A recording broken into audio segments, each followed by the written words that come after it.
Mystère et magie, réveille l'enchanteur qui est en toi.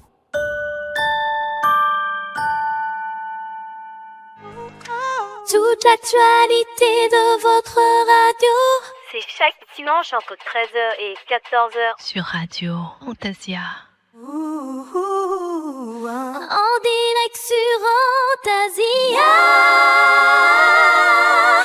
Mystère et magie, réveille l'enchanteur qui est en toi. Eh bien, mes très chers enchanteurs, il est 13h pile poil et on se retrouve donc pour le journal des sorcières. C'est une toute nouvelle émission qui a lieu chaque dimanche entre 13h et 14h. Et donc, aujourd'hui, nous allons avoir donc l'actualité en moins de 3 minutes d'ici quelques instants. Et juste après, nous aurons bien évidemment Torque qui viendra donc bien évidemment nous transmettre des informations sur l'exposition sorcière du musée de Pont-Aven en Bretagne. Ainsi, nous parler de l'ouvrage de Carlo Ginzburg, Le sabbat des sorcières des éditions Gallimard. Puis en seconde partie d'émission, nous recevrons Marie-Roux. Oui, Marie-Roux ouvrira les portes autour des actualités, des sorties, des bons plans, etc. Mais surtout autour d'Harry Potter. Il se passe beaucoup de choses autour d'Harry Potter. Et donc là, on commence l'émission tout de suite avec l'actualité en moins de 3 minutes. Replay, ça s'est passé sur Radio Fantasia. Radio Fantasia. Dans le journal des sorcières, mes très chers enchanteurs, vous vous rendrez compte d'ici quelques minutes, donc 3 minutes d'actualité autour de tout ce qui se passe autour des dérives, qu'elles peuvent être sectaires, etc., autour de notre univers. Donc ça va être bien une fois par mois, tous les deuxièmes dimanches du mois. Et donc c'est de tout ça que l'on parlera chaque deuxième dimanche du mois. Donc 3 minutes d'infos, d'actualité autour des dérives qu'entoure notre univers. C'est parti. C'est l'actualité toute fraîche en moins de 3 minutes au niveau donc de l'actualité witchy. Alors pour commencer, et pas des moindres, avec bien évidemment l'arrivée de la série The Chosen. Derrière, il existe des tas de choses qui se mettent en place, comme par exemple des propositions pour devenir coach chrétien certifié.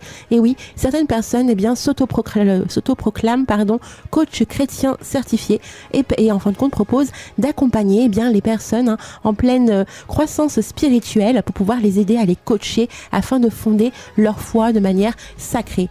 Vous ressentez l'appel d'aider les autres à aligner leur vie sur la sagesse biblique et les principes chrétiens. Vous souhaitez les accompagner dans leur transition de vie et leur développement personnel. Grâce à ces techniques de coaching puissantes et ancrées dans la foi, vous allez pouvoir bien évidemment avoir un coach chrétien certifié. On rappelle que tout cela, bien évidemment, n'est pas officiellement reconnu, notamment par l'Église. Donc faites attention si vous voyez ce genre d'annonce. Une autre annonce, et pas des moindres, et oui, il y a quelques mois de ça, il y a une magicienne des émotions qui a été accusée de médecine illégale. C'était donc en juillet 2025 au Canada, précisément au Québec. Alexandra Ferron, professeure de yoga, s'est autoproclamée magicienne des émotions et a soulevé la colère du Collège des médecins du Québec. Elle devra donc faire face à 5 chefs d'accusation pour pratique illégale de la médecine. Elle est connue pour ses ateliers destinés aux enfants sous le personnage de Tourlou et fondatrice de l'école de magie Capucine. Et oui, donc selon le Collège des médecins du Québec, elle a franchi les limites de la loi et elle aurait donc laissé croire qu'elle détenait des compétences médicales en posant des diagnostics et en suggérant des traitements très spécifiques. Mes très chers enchanteurs.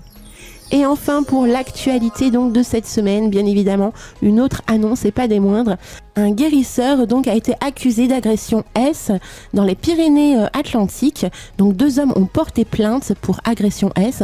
Donc c'est un homme de 70 ans, un guérisseur qui était installé donc près de la vallée d'Ossau dans les Pyrénées-Atlantiques, près de Pau.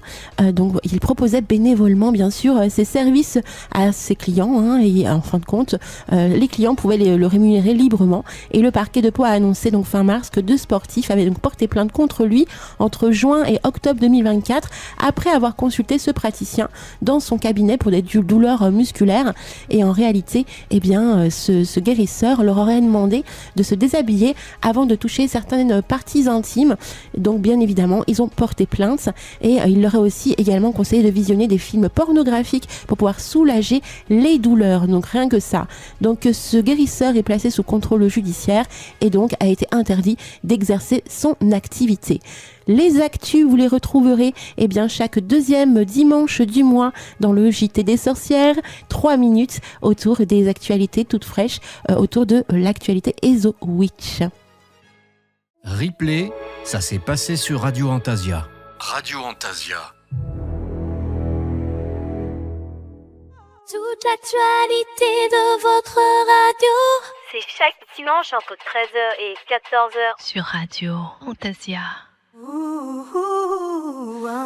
direct sur Fantasia. Mystère et magie. Réveille l'enchanteur qui est en toi. Et oui, mes très chers enchanteurs, après avoir écouté les 3 minutes d'actualité, moins de 3 minutes, 3 actualités fortes, et ça dégomme. Je suis avec donc Torque. Hello Torque. Coucou Alina, bonjour à toutes et à tous à nouveau. Oui, ça fait plaisir de te retrouver pour le premier journal des sorcières en ta compagnie. C'est vraiment que du bonheur, bien sûr.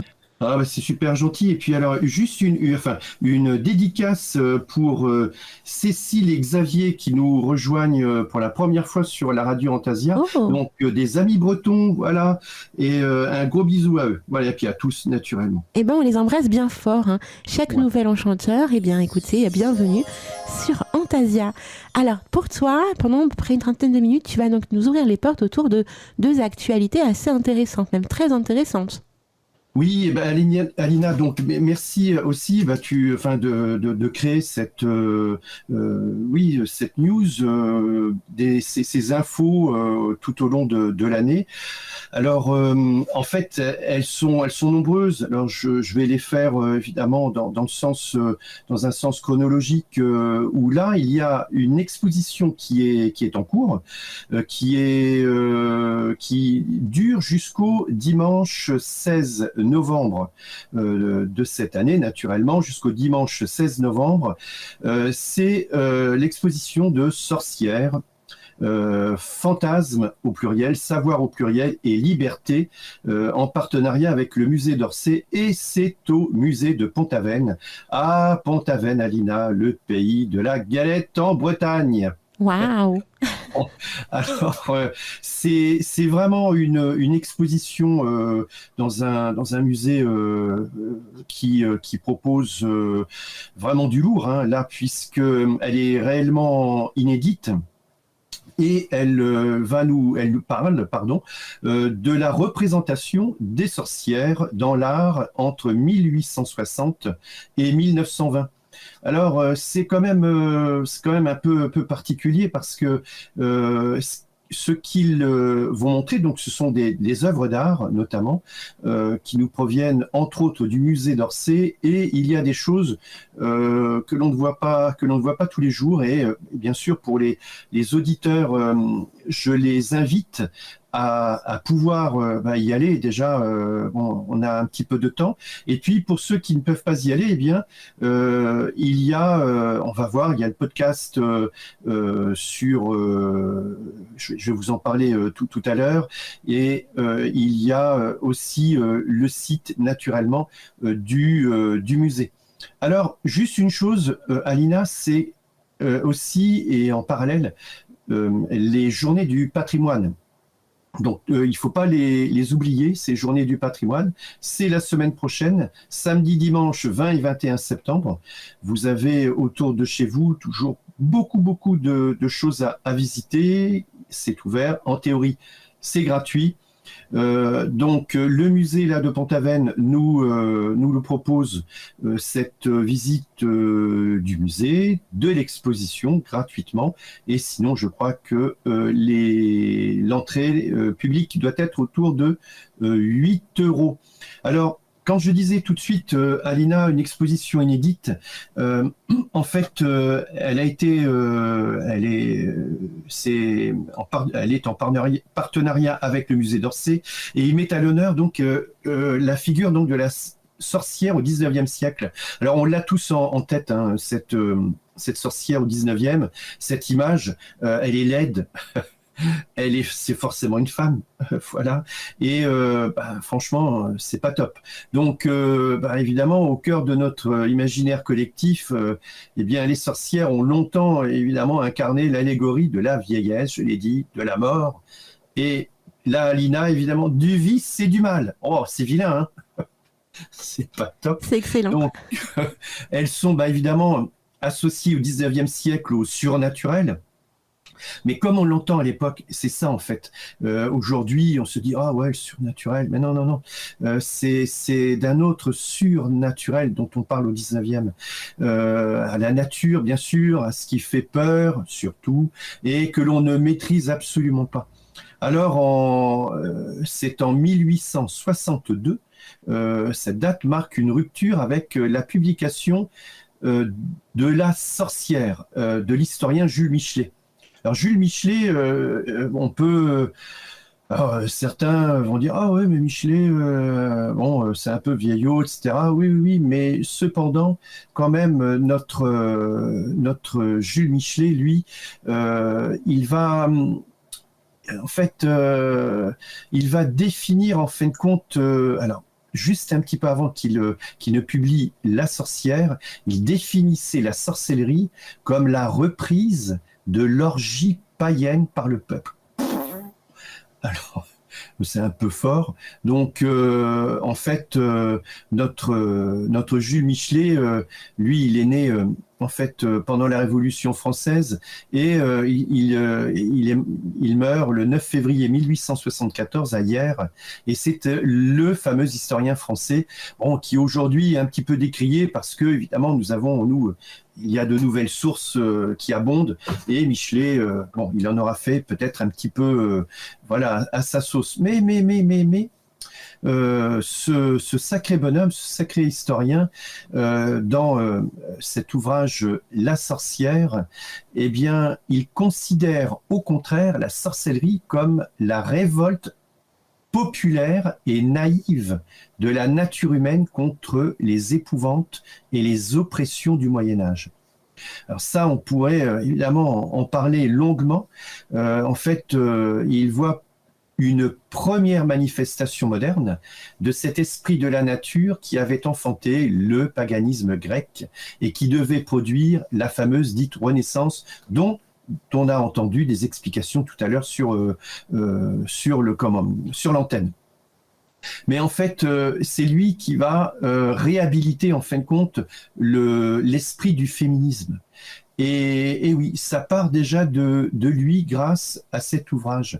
En fait, il va évoquer dans ce livre La sorcière, l'Inquisition en utilisant notamment des sources critiques qui sont tout de même assez intéressantes. Alors, au-delà de Jules Michelet, notre fameux Michelet, eh bien, c'est le ferment de cette exposition au musée de Pont-Aven. En fait, son ouvrage La sorcière devient alors, je dirais, à la fois un emblème de révolte, c'est vrai, de connaissance et d'harmonie en fait avec les éléments naturels, posant, et ça c'est très important, les bases de l'écoféminisme.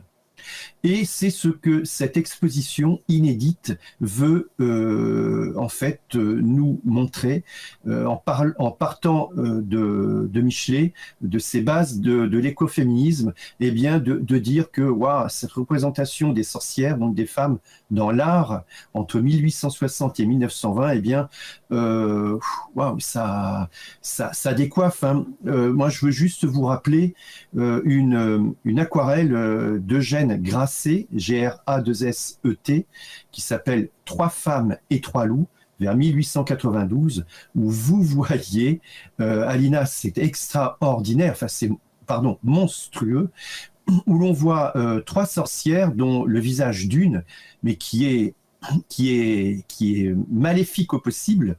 Elles sont sur leur balai, elles volent au travers d'une forêt et il faut vraiment regarder cette aquarelle d'Eugène Grasset, Trois femmes et trois loups. C'est vraiment consternant. C'est ça. Alors, Juste, alors, autre chose, cette exposition, en fin de compte, elle est vraiment ambivalente parce que on parle de la sorcière qui cristallise évidemment les fantasmes masculins sous forme d'icônes érotisées, dotées d'une éternelle jeunesse, s'opposant ainsi à la vieille femme laide des contes et illustrations. Ça, je cite l'introduction au musée. Et en fait, pour des artistes majoritairement masculins à l'époque, la sorcière donc évoque l'autre. L'autre, c'est la femme. Ils disent bien l'autre. Et l'inconnu, avec sa part d'attraction et de menace. Ah oui, intéressant. Vaste sujet encore. Et dans cette société donc patriarcale du 19e siècle, Alina, où la femme, elle est considérée, et nous le savons, alors, ils le disent, comme mineure. C'est le mot qu'ils utilisent. La sorcière personnifie la femme forte qui menace l'ordre établi des hommes, des mecs, des vrais comme ils le disent, et deviendra un modèle et un symbole pour les féministes évidemment au cours du siècle suivant et aujourd'hui, Alina. Donc c'est pas rien cette exposition. Et cette sorcière, elle incarne aussi la résistance, oui, on va le dire, la résistance face au pouvoir dominant. Et ça va bien dans l'introduction de tes 3 minutes de tout à l'heure. Parce que tu le dis, et bravo, première radio certainement donc à dire attention, soyez vigilants de tout. Eh bien oui, là on pourrait même dire que Antasia incarne aussi cette résistance au pouvoir dominant. Mais voilà, dans le sens où tu l'as évoqué sur ces 3 minutes juste avant l'antenne. Alors, donc l'exposition, elle fait dialoguer donc les arts au sein d'un parcours qui fait la part belle évidemment aux arts graphiques. Ça, si vous pouvez y aller, franchement, je vous y invite. À la peinture, il y a de la sculpture, des objets d'art, la photographie, bien sûr, le cinéma. Et là, je fais un gros coucou et un gros bisou à Marie Roux qui nous écoute et qui intervient juste après. Et bien sûr, jusqu'à la musique, la danse et la littérature, comme on l'a dit. Alors, un petit mot, Alina, tu veux, sur le parcours de l'expo ? Oui, je veux bien. Alors, juste pour info, pour les enchanteurs qui ne le savent pas, on est sur le chat. On partage des liens, des photos. Donc, j'ai partagé la fameuse photo d'Eugène Grasset, les 3 femmes, 3 loups, pour les enchanteurs qui sont sur le chat.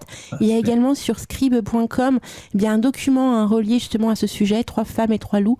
Donc, si c'est gratuit sur Scribe, vous prenez un abonnement gratuit, vous inscrivez et vous avez accès au PDF.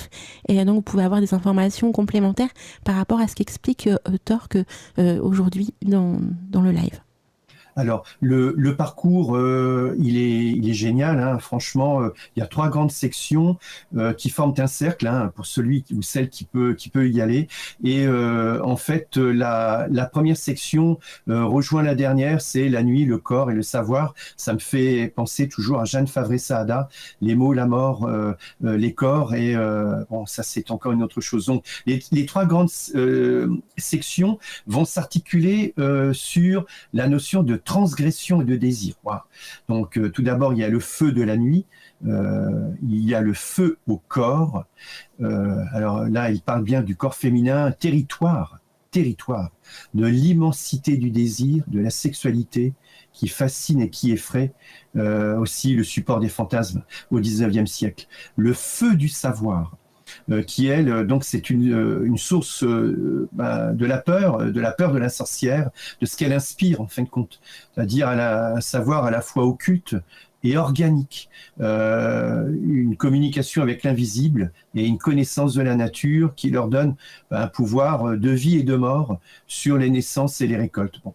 Donc il y a aussi un catalogue qui est en vente à la librairie boutique du musée et c'est aux éditions Faton. Alors, autre chose, je vous parlais tout à l'heure du podcast, donc je vous invite, comme je vous le disais tout à l'heure, comme je vous le propose maintenant, c'est d'aller sur le site de France Culture. Et vous avez ce podcast qui va vous parler de cette exposition Fantasmes au pluriel, Savoir au pluriel, Liberté au musée donc de Pont-Aven. Alors, si vous allez un tout petit peu plus loin on peut faire un focus vous allez voir, sur quelques autres podcasts. Et vous avez aussi un focus sur des œuvres d'art, notamment celui d'Evelyne de Morgan, 1855-1919, sur la potion d'amour. Donc Evelyne de Morgan, qui était une peintre pré-raphaélique. Et ça, c'est vraiment sympathique. Alors, il y en a une aussi qui est extraordinaire, ce sont les Amazones, par Ariane Clément. Elle nous propose une photographie complètement fantasmée sur la sorcière. Alors, les podcasts sur la sorcellerie également, alors là c'est la sorcellerie en général, vous les avez sur France Culture et il y en a vraiment d'innombrables. Voilà, ça c'est pour la sorcière, et je vais maintenant vous parler d'un ouvrage voilà, qui est paru dans la collection Folio Histoire aux éditions Gallimard. C'est celui intitulé Le Sabbat des sorcières de Carlo Ginzburg. Alors, il y a des rééditions comme ceci. Moi, je crois que la première édition doit dater de 1992. Et on va parler de ce personnage. On n'en parle pas, il est italien, ce fameux Carlo Ginzburg.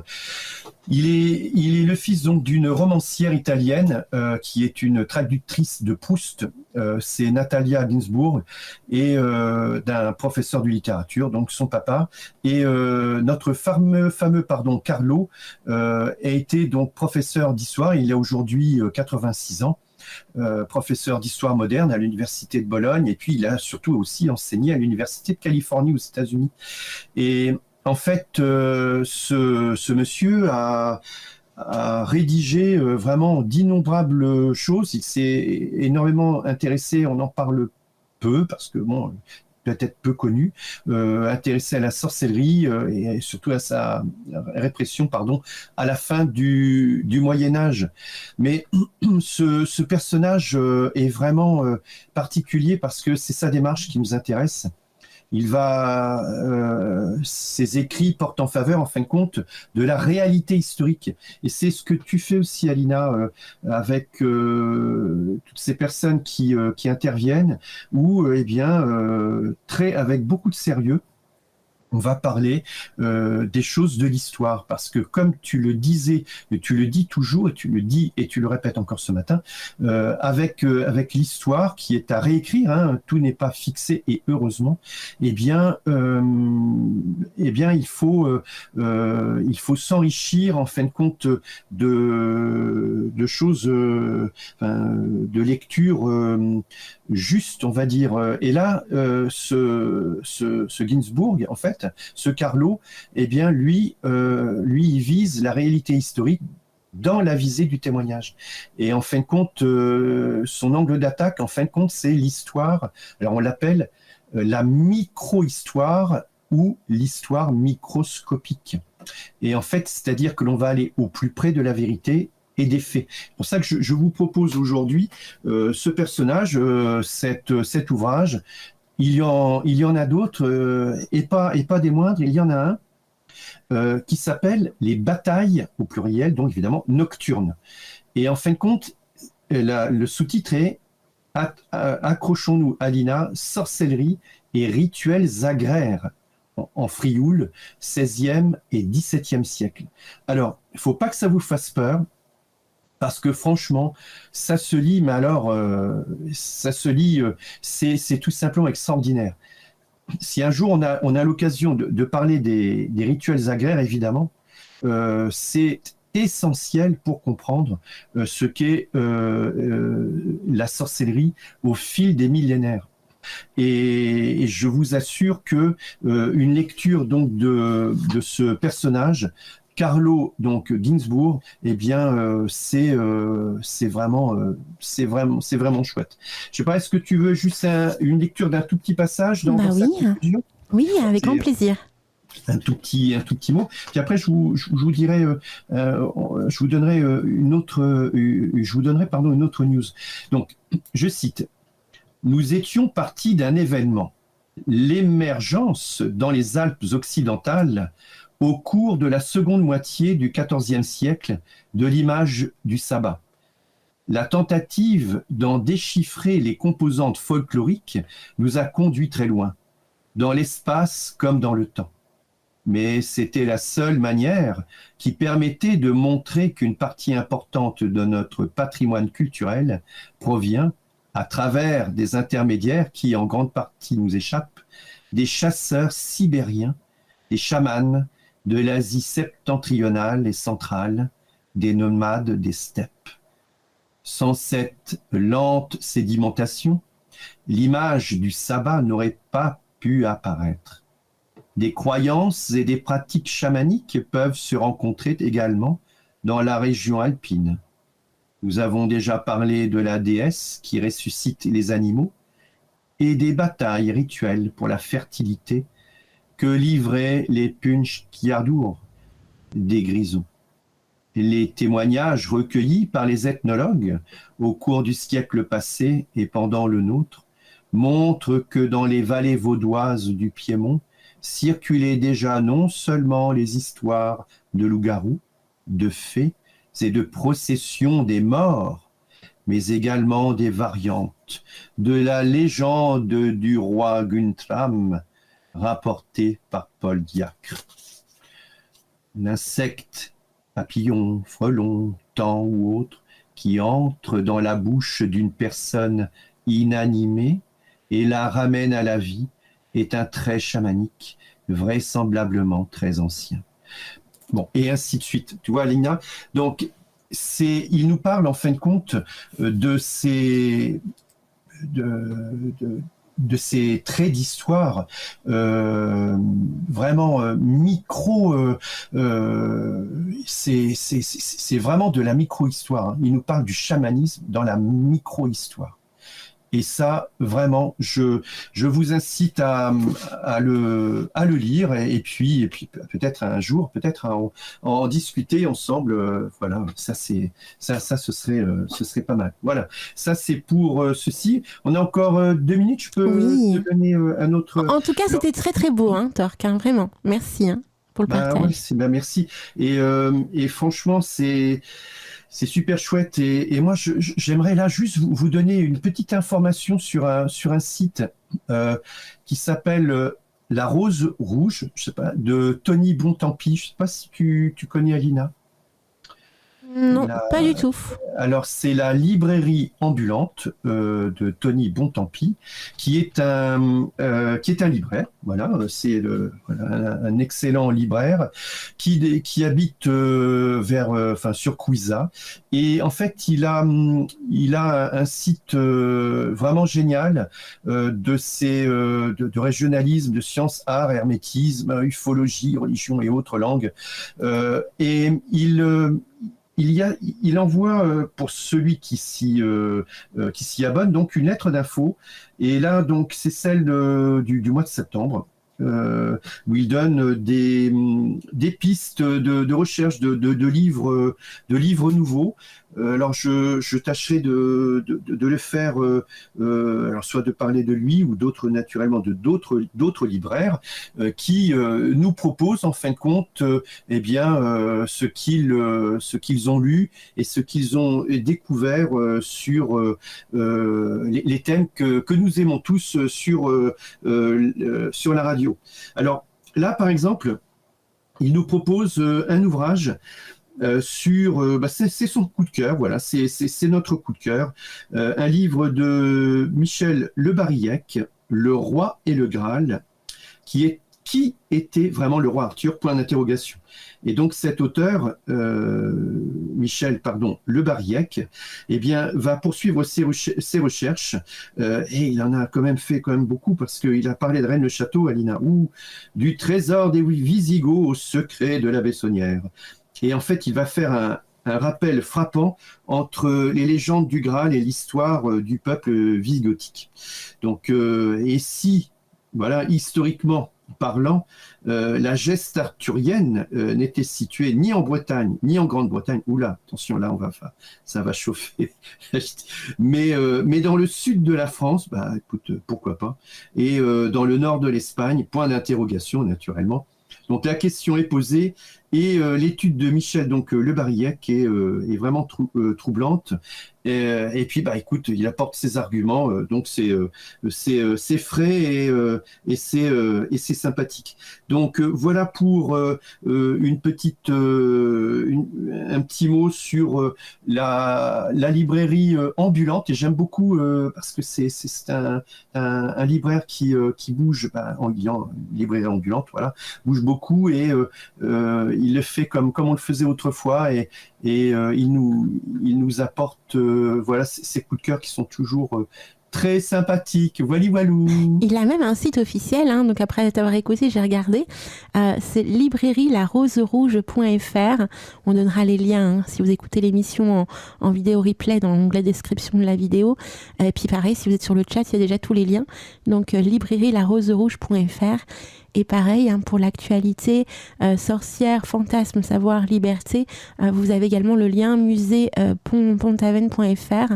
Et donc, j'ai transmis le lien sur le chat, mais vous l'aurez aussi dans la vidéo replay. Et il y a le lien donc de l'émission que tu parlais sur France Culture. Donc, comme ça, il y a tout au même endroit. Génial, vraiment, c'est super, c'est top. Ouais. Eh bien voilà, et puis on se retrouve dans un mois. Dans un mois, voilà, et pour de nouvelles recettes, et puis de nouvelles des news. Et puis n'hésitez pas, s'il y a des auditeurs qui ont c'est interactif, des news ou des infos, il ne faut pas hésiter à les transmettre. Voilà, c'est important. Totalement. Je te remercie beaucoup, mon très cher Torque, pour ces actus. Vraiment.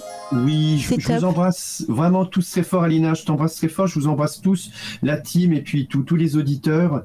Et puis bisous à Marie, là. Oui, elle arrive. Elle arrive. Voilà. Et puis, passez un bon dimanche après-midi, en tout cas, et à bientôt. Plein de bisous à toi, mes très chers enchanteurs. Petite pause musicale et on se retrouve d'ici quelques minutes pour la suite donc de l'émission Le JT des sorcières. À tout de suite les enchanteurs. Replay, ça s'est passé sur Radio Antasia. Radio Antasia. Toute l'actualité de votre radio. C'est chaque dimanche entre 13h et 14h. Sur Radio Antasia. En direct sur Antasia. Mystère et magie. Réveille l'enchanteur qui est en toi. Et oui, mes très chers enchanteurs, vous êtes donc dans le Journal des sorcières. C'est une toute nouvelle émission qui a lieu chaque dimanche de 13h à 14h.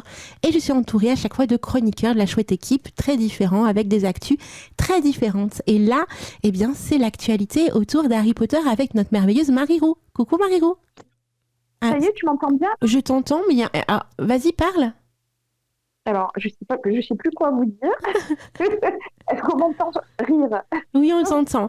Et là, j'ai l'air de plus entendre ma voix derrière, donc ça y est, merveilleux. Bon, alors c'est le principal. Oui, ça arrive, il y a des bugs. Hein. Eh bien, écoutez, je vais concocter plein de petites sorties, dont une très intéressante. Tu en as parlé en début d'émission. On va parler, bien sûr, de la nouvelle série qui est en train de se préparer depuis cet été. Oui. Et après 27 ans de la sortie du livre de J.K. Rowling, tous les fans de la série, alors les fans de la saga d'Harry Potter, on les appelle les Potterheads. Vous savez ça ? On m'entend plus ? Oui, si, on t'entend. Je voulais juste m'assurer, j'étais en train de t'écouter en retour sur mon téléphone pour m'assurer qu'on t'entende très bien. Ça va, on t'entend bien. Bon, ça va. Ouais. Alors, je continue. Donc voilà, donc tous les Potterheads vont retrouver la série, une nouvelle série qui va être diffusée un peu partout. En France, ce sera sur la plateforme HBO. C'est la série, elle va s'appeler série Harry Potter, hein. Alors, elle n'est pas réalisée cette fois-ci par Chris Columbus, qui est celui qui a réalisé la série cinématographique. Elle est réalisée par David Heyman, qui est un des producteurs aussi de la Warner Bros. Et parmi les membres de la production, on va retrouver d'ailleurs J.K. Rowling qui sera là pour tout superviser. Donc, c'est une série sur la saga qui va être qui va être sur plusieurs saisons, hein, comme toutes les séries aujourd'hui. Donc, ça va rejoindre un peu tout l'univers Potter, hein, qu'on connaît, sur les sorciers.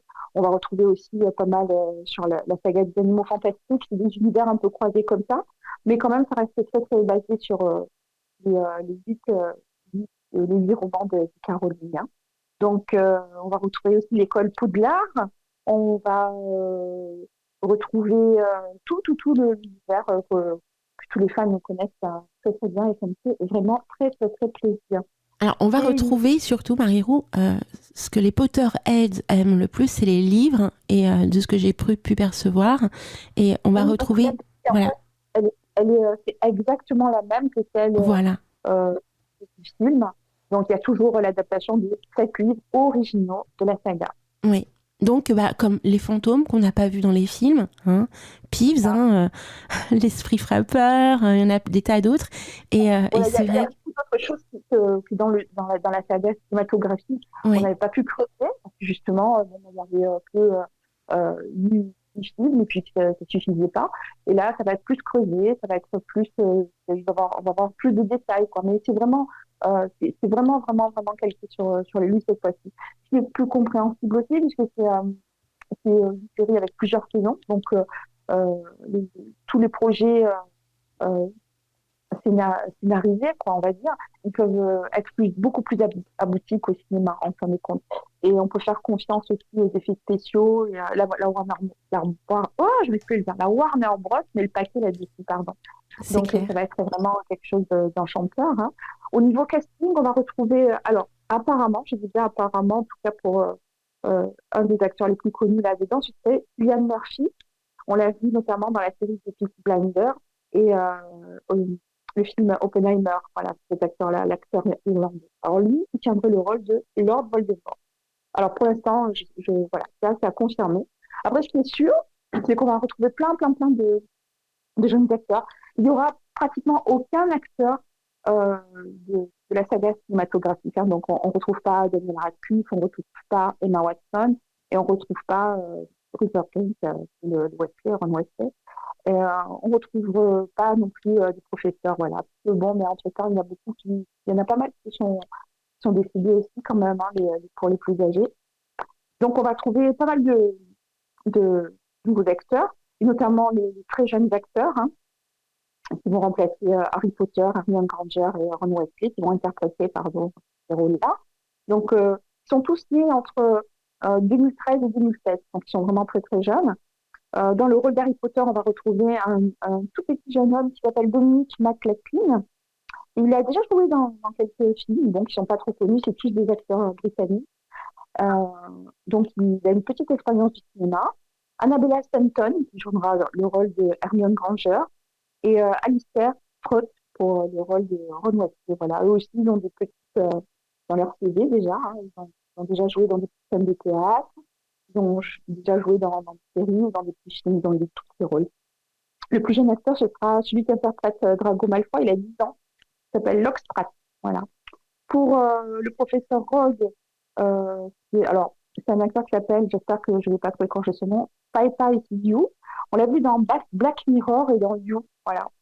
Et pour Dumbledore, ce serait Mark Rylance. Lui, on l'a vu. Alors, on l'a vu en numérisé. Je ne sais pas si vous vous souvenez de ce film de BBG, Le Bon Gros Géant, qui est sorti en 2016. Oui. Voilà. C'est lui qui joue le rôle de Dumbledore. Voilà. Là, il était numérisé, mais là, on va le voir en vrai. Et c'est lui qui joue ce rôle-là. Et le rôle de... Alors, lui, il est un peu plus connu, cet acteur-là. Le rôle de Hagrid, ce sera Nick Frost. Nick Frost, qu'on a vu qui interprète le chasseur dans Blanche-Neige. Vous voyez de quel c'est? Le chasseur un peu costaud, là. c'est lui qui interprétera Nick Frost. Voilà. Tu parles Donc, d'Hagrid, c'est ça? Oui, Hagrid qui interprétera Hagrid dans le truc. Donc voilà, tout ça c'est en train d'être préparé, ça va sortir. Alors, ça devrait sortir sur les plateformes en 2026. Apparemment, ce serait sur HBO pour la France. Voilà.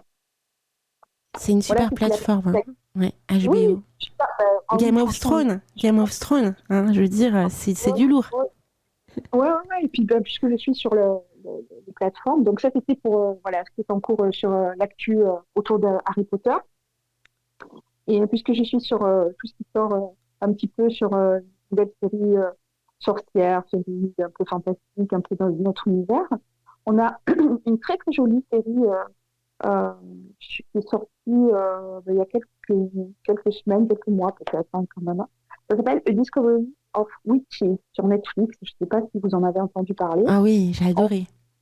Voilà, j'ai adoré. On a deux protagonistes, Matthew Clermont qui est un vampire et Diana Bishop, une sorcière. Et ensemble, ils vont se lancer à la poursuite d'un ouvrage ancien qui s'appelle L'Ashmold 782, je crois, et qui voit le pouvoir de créer des conflits. Voilà. Et de gagner, de prendre parti, etc. Donc, c'est une très, très, très jolie série. Alors, il y a de la magie, il y a du mystère, il y a du fantastique, il y a de l'amour, il y a de la romance. C'est le milieu des sorciers et des vampires qui s'appelle A Discovery of Witches. Elle est sortie, je crois, courant avril 2025, quelque chose comme ça. On a aussi toujours sur Netflix la saison 2 de mercredi pour les fans de la série. Alors moi, j'ai regardé un peu. Alors j'avais été très emballée par la saison 1. La saison 2, j'ai trouvé un petit peu moins. Bon, voilà, je sais pas. C'est l'enchaînement des séries. Ça fait souvent ça. Bon, je sais pas. À voir. Il y a la saison 2 de Sandman, je ne sais pas si tu connais, qui est sortie aussi sur Netflix. Oui, avec les rêves, c'est ça? Voilà. Le maître des rêves. Voilà, le maître des rêves. Bon, pareil, ça m'a fait un peu pareil que pour mercredi. Je suis un peu restée aussi, je sais pas, il y a peut-être trop d'attentes entre la sortie des séries. Je sais pas, ça fait bizarre. Et pour en revenir à la plateforme HBO, que tu citais tout à l'heure, il y a deux jolis. Il y a un film qui s'appelle Bienvenue à Derry, qui va sortir, et je crois qu'il va être dispo en octobre. Ça concerne du fantastique et c'est l'univers de la sorcellerie. C'est un peu d'horreur quand même, hein, mais c'est bon pour les passionnés, pour ceux qui aiment ça sera à voir.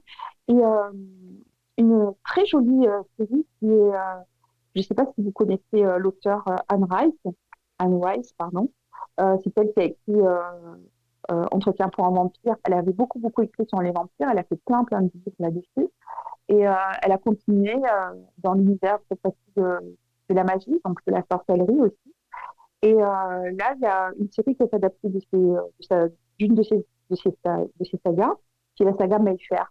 La saga Mayfair, c'est une série en livre qui est écrite par Anne Rice, donc c'est une série qui parle de l'univers de la magie et de la sorcellerie. C'est des sorcières autour de plusieurs générations, les Mayfair. Et là, HBO l'a adapté en série. On va suivre donc toutes les aventures de Rowan Phillips, qui est une jeune neurochirurgienne, et qui va enquêter sur beaucoup de mystères entourant la famille Mayfair. Ça sortira sur HBO.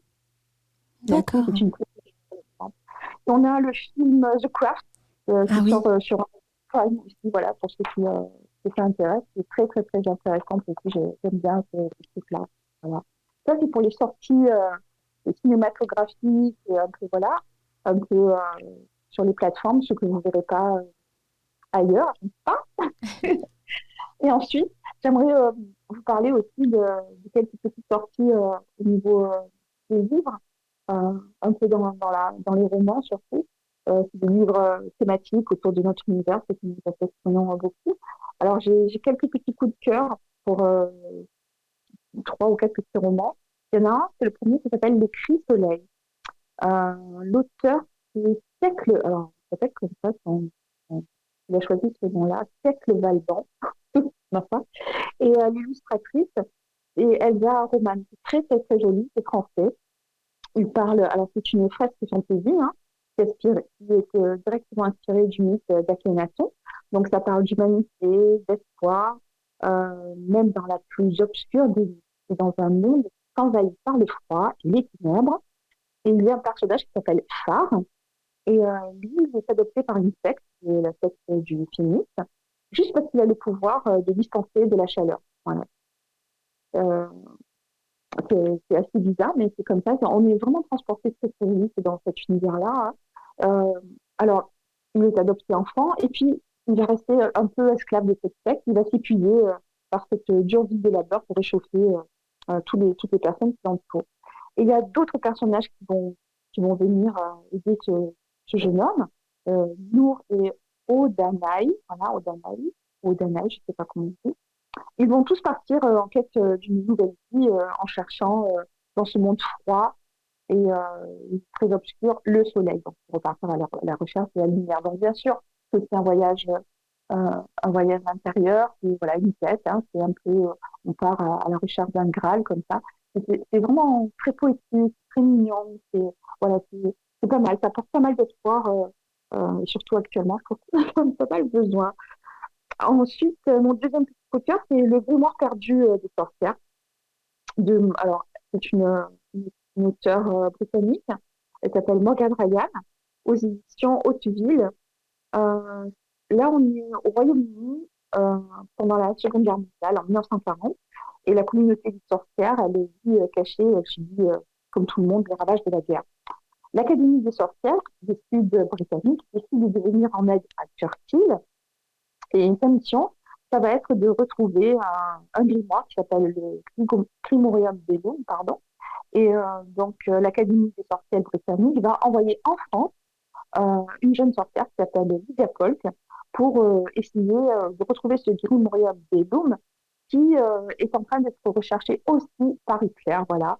Donc, elle est mandatée pour enquêter là-dessus, le retrouver avant qu'Hitler ne la main dessus, car ce grimoire a d'immenses pouvoirs et les donne à celui qui est son maître. Voilà. Donc, c'est passionnant. C'est une petite phrase historique, mais dans le milieu des sorciers, c'est très, très, vraiment chouette. Parfois, c'est très drôle aussi.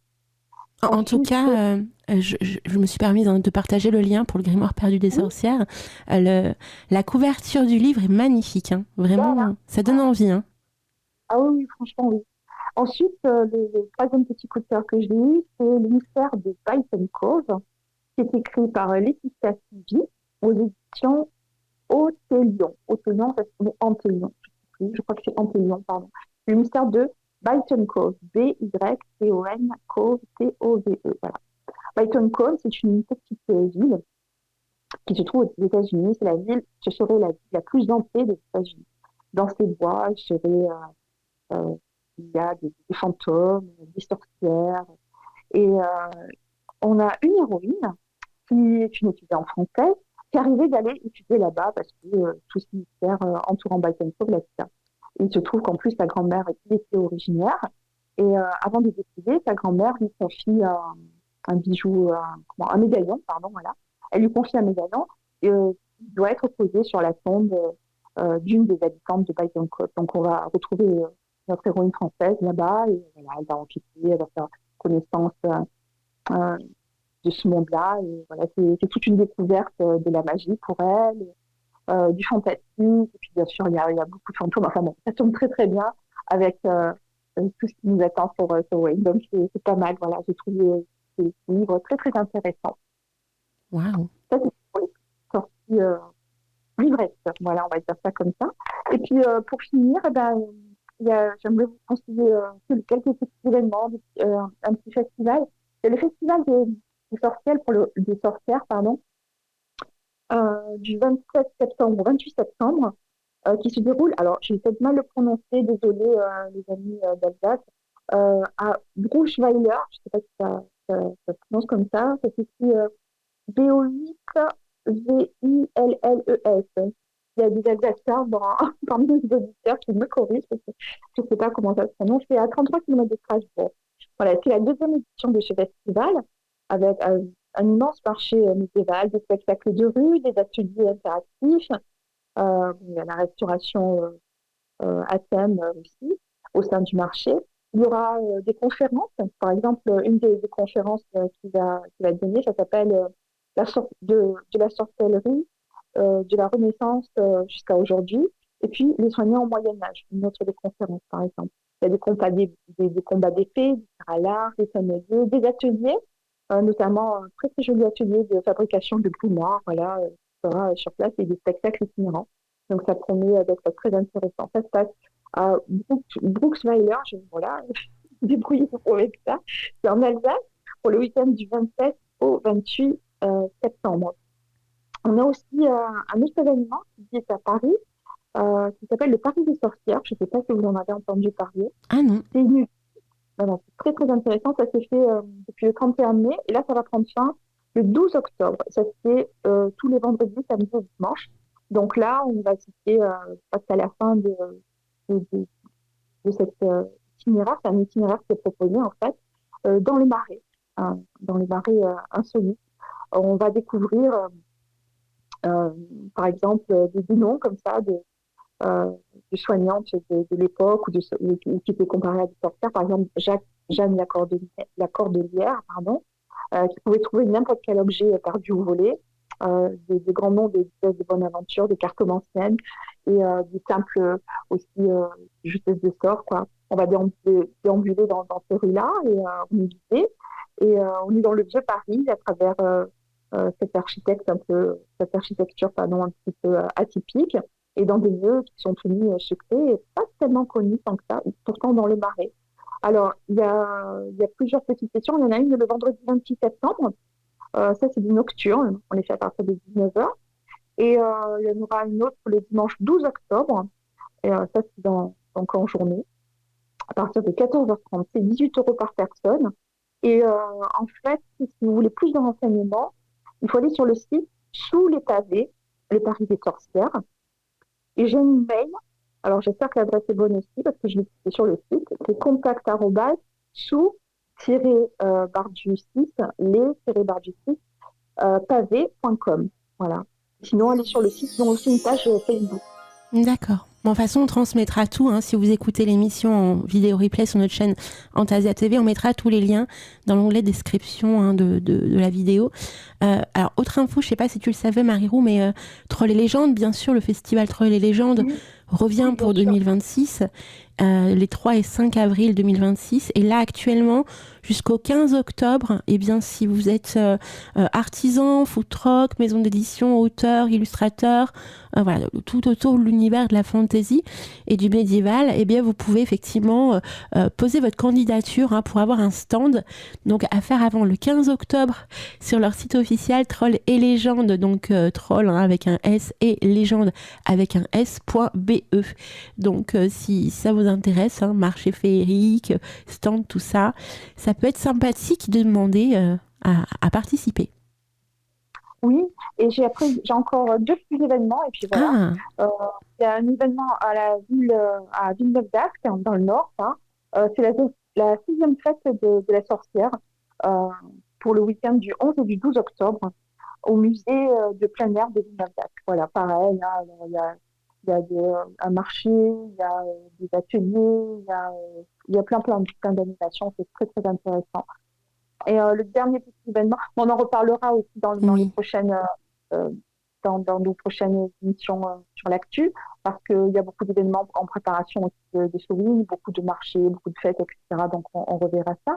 Et juste donc le dernier truc dont je voulais parler, c'est la 18e édition du Festival européen du film fantastique à Strasbourg aussi. Et ça a lieu du 26 septembre au 5 octobre. Alors allez sur la page Facebook du Festival européen du film fantastique de Strasbourg. Vous verrez, vous trouverez plein d'infos super intéressantes là-dessus. Voilà, c'est mon petit tour des dernières actus concernant un petit peu toutes les sorties intéressantes qu'on peut trouver pour cette semaine en tout cas. Voilà, et les semaines à venir. C'est magnifique. Merci beaucoup, Marie-Roux, vraiment. Voilà, on y est arrivé. Yeah. On est dans les temps. Oui, 14h01, parfait. De connexion, désolée, j'espère qu'on m'entendait bien. Oui. Ça fait super plaisir de vous retrouver. Et en tout début d'émission, tu as parlé de Chosen. Alors ça aussi, T'as regardé la série? Ah, ça y est, je t'entends plus. Ça y est, ça rebug. Décidément. Très moderne, par rapport à tout ce que je connaissais sur Jésus. Je trouvais ça super, super intéressant. Voilà. Donc, écoutez, c'est le moment il fait encore beau, voilà, on a encore quelques belles journées. Donc, profitez de sortir, voilà, profitez de profiter. Mariro est dans une grosse caverne. On t'entend plus, Marie. Ah, ça y est. Ouais, ça rebug. Là, t'as parlé de The Chosen, là, ça y est, c'était foutu. En tout cas, j'étais super contente de Et voilà, et on va se revoir. Je suis désolée, Mariro, mais on t'entend plus du tout, là. C'est affreux. Ouais. On t'embrasse bien fort, Marie. Merci pour tout. Ah, bon. Donc, je vous fais de gros bisous, mes très chers enchanteurs. Merci d'avoir été à l'écoute de cette émission. Et quand je parle, c'est affreux. Donc je vais couper. Voilà, Marie, je suis désolée, je vais devoir couper. On vous fait plein de gros bisous, mes très chers enchanteurs. Merci d'avoir été à l'écoute du Journal des sorcières. Chaque dimanche, un univers, une ambiance différente, avec des intervenants de la chouette équipe qui sont différentes également. Donc on se retrouve bien évidemment dimanche prochain pour le réveil des enchanteurs entre 10h et midi.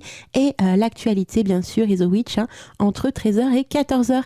Et je recevrai Pascal Le Breton dimanche prochain. Vous allez voir, il va nous faire un tour autour de plein de sujets très intéressants de recherche qu'il a menés. Vous allez voir, ça va être aux petits oignons. Vous avez raté l'émission, pas de souci. Aujourd'hui, rediffusion entre 16h et 18h du Réveil des Enchanteurs et entre 18h et 19h, et bien la rediffusion de cette émission, le Journal des Sorcières. Sinon, demain matin sur notre chaîne YouTube à partir de 10h. À partir de demain matin, entre 10h et 11h, eh bien, ouverture, bien sûr, donc de Antasia Matin avec la préparation du sabbat de Mabon spécial Faerie en première partie. Et en deuxième partie, c'était la grosse surprise que je voulais vous faire. J'ai oublié de vous en parler dans le Réveil des Enchanteurs. Eh bien, la grosse surprise, c'est que je vous propose, de vous connecter au niveau de l'initiation de la Faerie pendant 1 heure chaque semaine de cette semaine, bien sûr. Donc, entre 11h et midi et entre 17h et 18h, si vous aimez la Faerie et que vous voulez un petit peu comprendre cette tradition, voilà, toute cette tradition, eh bien, ça commence demain dans Antasia Matin entre 10h et midi et en rediffusion entre 16h et 18h. Je vous laisse, il est 14h04 et très très bon week-end à toutes et à tous. Et on se retrouve donc la semaine prochaine. Ciao ciao et bon dimanche.